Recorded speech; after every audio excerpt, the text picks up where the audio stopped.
Hi everyone! Happy Wednesday, right? Is it Wednesday? Wednesday all day. My name's Summer. Happy summer, even though it's also not summery. We're getting Happy closer. day. Oh my gosh. Well, we're so glad you're here. My name's Emily Steele, and I'm here with Jamie Cornelius, and we're talking all about our business and getting to know a little bit more of our. Oh, we have low connection. Hopefully this is good. Hopefully we're still here. Oh, we have someone watching. Hi, Kat. She's our neighbor, so she's here. But we're doing Facebook Live to talk more about what Jamie has going on this summer, learn more about her, and it's so fun to get to know the women in this community, and not all of us are able to make it to every event. So we have this fun platform to continue dialogue, continue getting to know one another, and just keep supporting each other, because that's what we're really all about. So tell me a little bit about yourself. Sure. So I am a bit feisty. I like to read books a lot. I like cooking. I like healthy cooking. So I have a couple of food allergies too. So I like the healthy side of things. I run a bit chaotic, so me getting anywhere on time doesn't usually happen, but that's okay. I'm okay with that. And I am a business owner. A couple business owners. Yeah. So have you always been a business owner? I have not. What started that? Actually, my answer to that question is one of the reasons I started a business. So a lot of people identify themselves based on what their career is. Mm-hmm. And for a lot of people, what their career isn't necessarily what they're passionate about or what fulfills them. And so I ran across a lot of women that would tell me what they did and what they identified with, but they never actually told me about themselves. Yeah. Or they would tell me about how many kids they had, or about their husband, or about how they were in relationship to somebody else. Mm-hmm. And that's so hard when you start to lose one of those identities, how to redefine yourself. So that's why when you asked me the question, tell me about yourself, I told you about me and not necessarily my relation to something else, what I do. Yeah, that's so true. I feel like that's the first thing people ask is like, A, tell me about yourself, or like, what do you do? And it's like, well, A, for me, a lot, but like B, it's like, how do you sum that up? So I love that you answered like so many different things that you appreciate spending your time doing and the things that resonate, because that's really what we connect with the most with people, right? Like, I love cats. I think I brought it up on every Facebook Live.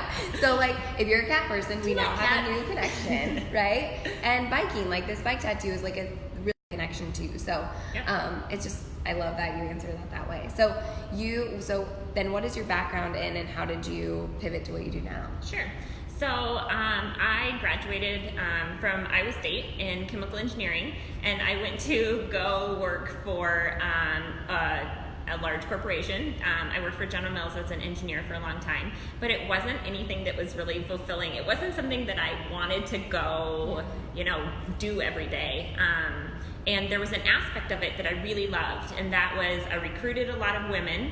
I went back to Iowa State, and I was on the recruiting team for General Mills, and then I also, once we recruited them, they were kind of my people. Yeah. And so no matter where they ended up in the country, I still got to stay connected with them and kind of help them along their career. And as they started to have families, my role changed with them. And my role in the company changed too, and I ended up becoming pregnant with twins. So I have 4 kids. They are almost 8, 5, and then twin 3-year-olds. And when I found out I was pregnant with the girls, I was like, I don't think this. We're going to. I'm gonna go ahead and stay home. And so I built a plan to stay home, and then made that pivot. And so now I help women do that same sort of transition. And sometimes it's not about staying home. Sometimes it's about the other direction, but another. So a career change from a company that you've always known, or something in your field that you really like, but it's not necessarily the exact job you want. You would like it in a different sector.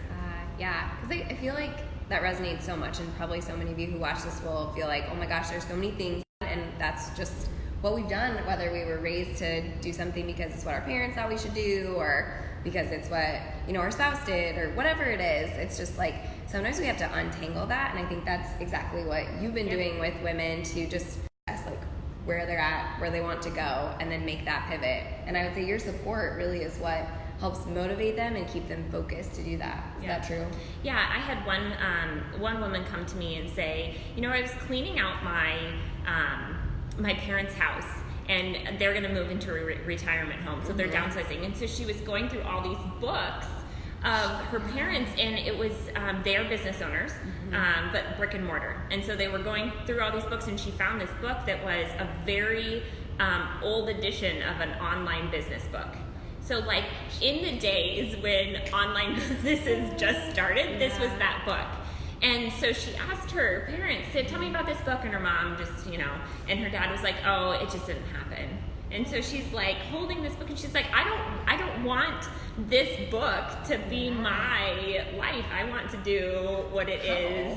Yeah, I'm like, you hold that book, like you stick it on your shelf, and remember that you don't want to give up on your daydream, whatever that is. That's really cool. So how does it look like for someone to work with you? Is it one-on-one? Is it group? If someone's like, oh my gosh, like I'm ready to pivot in my life, personally, professionally, what do they do with you? So we, it depends on where they're at, but a one-on-one is definitely an option.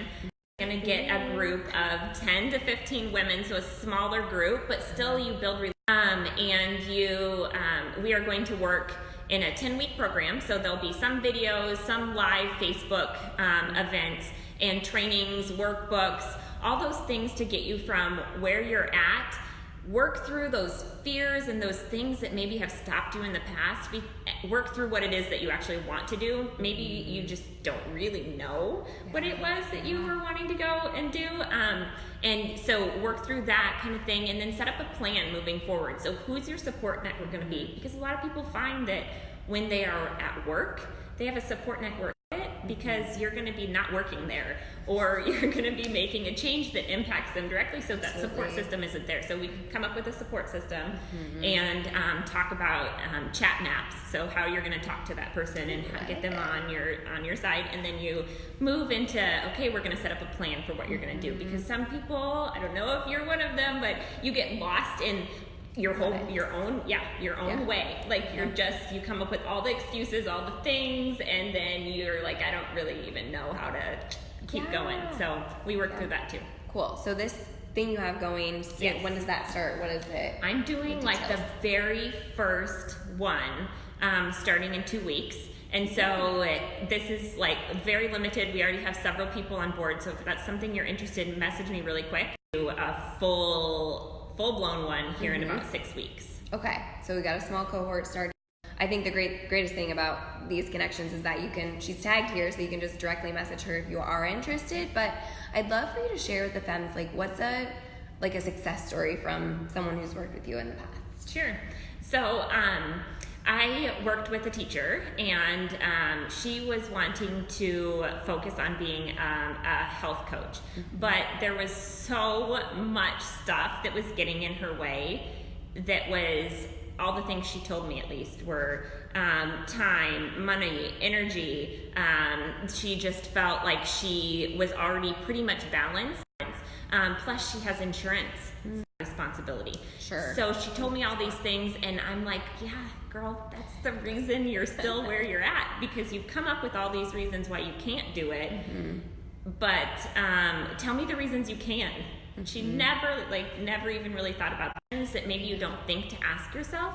And following this program that I have, she's now started a business. She's jumped in with both feet. She's overcoming the fear. And we've talked about, okay, so these are the things that you might,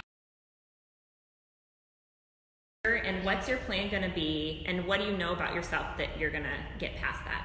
So it's real stuff. And I imagine some people are a little bit closer to doing it. They just need like that kind of permission to sit from someone like you. And then some people, 5 and the stories I've told myself, right? Like we're all in such different places of wanting to take a new leap in so many things. It doesn't have to just be career, like whether it's like relationships, I don't know if you deal with relationship stuff per se, I'm sure it all comes up because all of it, yeah. It's part of it, but I think diving into anything new has a level of risk, and depending on how risk averse you are is you know, why someone like Jamie can really support the journey, which is so exciting. Yep. Yeah. So what else should the femmes know about you as they're thinking about maybe reaching out to you or thinking about their own life journey?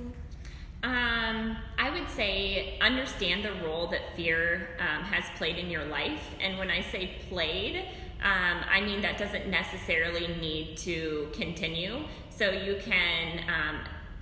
can embrace and accept the fear, but don't let the fear be in charge. So sometimes I read this thing, I don't know, maybe it was even you that posted it, that you can be like, fear is in my car. It's healthy, it's a good thing, we're on a journey, we're going together, and fear's in my car, and that's fine if fear's here with me, because sometimes it keeps you safe, right? Sure. But fear doesn't get to drive. And so we're gonna let fear be here, and we're gonna understand its role, and we're gonna be cool with that, but that doesn't necessarily mean that we're gonna give it the attention that it wants. We're going to give it the attention that it deserves. So then you can, you know, get over some of those fears, because a lot of times it's not your time, it's not your money, it's not your all those things that you tell yourself about why you're stuck and why you feel like you can't move that gets in your way. It's because you're afraid, but you can't tell yourself that. Right. Yeah. So, and I get that. I really get that. I mean, I came from a very comfortable corporate job that I could have, you know, died in. But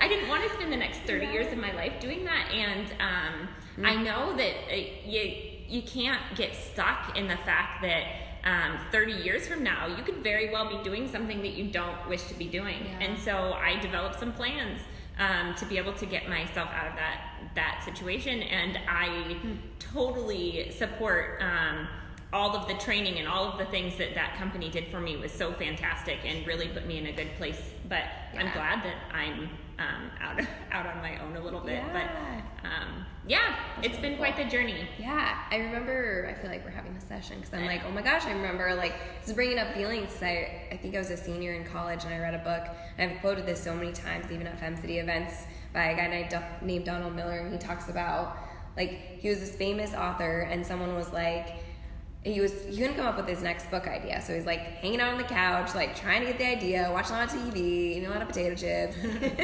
And these movie producers are like, we want to do a movie about your life, you're this inspiring author. And he's like, no, I'm not.